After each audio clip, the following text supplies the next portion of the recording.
Hello everyone, welcome to this channel. मेरा नाम है आकाश और हम सभी यहाँ पे SBI clerk mains and SBI PO को टारगेट कर रहे हैं और साथ ही आने वाले सारे बैंकिंग एग्जाम को भी टारगेट करेंगे।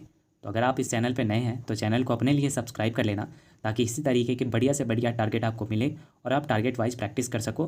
क्योंकि आने वाले जब भी आप प्रिपरेशन करोगे एग्जाम के लिए तो आप ये सोचने पर मजबूर होगे कि क्या प्रैक्टिस करें क्या नहीं करें, सही डायरेक्शन में जा रहे हैं या नहीं। तो ये सब प्रॉब्लम ना हो इसके लिए चैनल सब्सक्राइब कर लेना और साथ ही साथ डिस्क्रिप्शन में टेलीग्राम ग्रुप का लिंक दे रखा हूँ, वहाँ भी ज्वाइन कर लेना, जिससे आप प्रैक्टिस करने के लिए आपको अच्छे पीडीएफ्स मिल सके और बहुत सारी ऐसी चीज़ें मिल सके, वैसे लोग मिल सके जिनके साथ आप मिलकर तैयारी कर सको। तो चलो सबसे पहले मैं टारगेट की बात कर लेता हूँ, बाकी बातें होती रहेगी।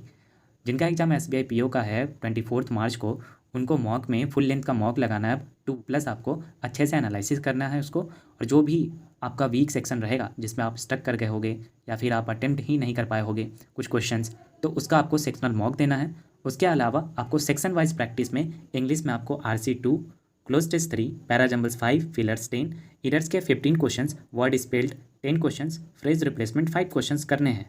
तो ये इंग्लिश में कर लेना, जितना जल्दी हो सके इसको ख़त्म कर लेना। उसके अलावा क्वांट में आप अरिथमेटिक में आप 30 क्वेश्चन मिक्स लगाना, डीआई या 4 sets pi plus tabular DI के लगाना, और कैसलेट आपको 2 क्वेश्चंस करने हैं, and data sufficiency 3 question practice कर लेना। अब सोचोगे कि स्पीड मैथ्स भी प्रैक्टिस करना है, वो क्यों ना करें, तो वो आप मॉक में ही कर लेना। सेक्शनल मॉक दोगे, फुल लेंथ का मॉक दोगे, उसमें ही कर लेना। क्योंकि अब स्पीड मैथ्स ज़्यादा नहीं पूछते हैं, या तो आपका अरिथमेटिक ज़्यादा रहेगा या फिर डाटा सफिशिएंसी करके क्वेश्चन आएंगे।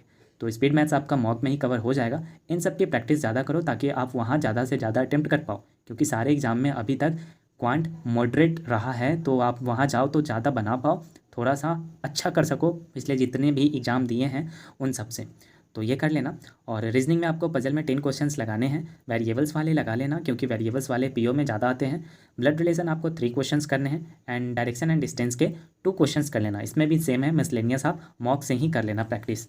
और जनरल अवेयरनेस में आप करंट अफेयर्स में 4 मंथ्स का रिवीजन करना। देखो अभी आपके एग्जाम है तो आप सोच रहे होगे कि एग्जाम के बाद हम करंट अफेयर्स को याद करें, ठीक है, लेकिन आप इतने दिन से जो याद किए वो भूल जाओगे, इसलिए 45 मिनट्स ही दो, लेकिन थोड़ा बहुत पीडीएफ को याद करते हुए चलना। तो आप किन से कर सकते हो, स्टडी IQ से अगर कर रहे हो तो बढ़िया है, उनसे कर लो, या फिर affairs cloud, Kapil Kathpal, Abhijeet Mishra sir, Ashish Gautam sir, या कुछ सर से भी आप जिनसे भी कर रहे हो, आपकी ट्रेनिंग जिनसे भी मैच कर रही है आप करो, लेकिन ज़्यादा चेंज मत करना, ज़्यादा सोर्स मत रखना।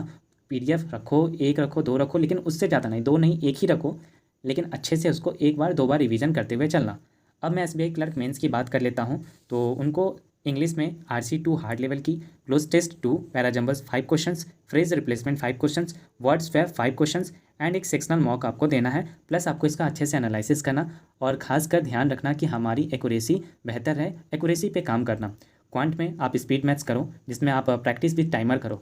अभी तक आपने प्रैक्टिस किया था वो ऐसे ही पीडीएफ से कोई भी क्वेश्चंस लेके, अब उसको टाइमर के हिसाब से करना। जिस भी टाइम में आप प्रैक्टिस कर रहे थे पहले भी अगर, तो उस टाइम से 1 मिनट 2 मिनट कम करके उसके बाद प्रैक्टिस करना। तो ये कर लेना 20 क्वेश्चंस। उसके अलावा डीआई में 4 सेट्स अगर आप खुद से कर ले रहे हो तो अच्छी बात है, अगर आपका खुद से नहीं हो रहा है तो आप आशीष अरोरा सर के YT सेशन से प्रैक्टिस कर सकते हो।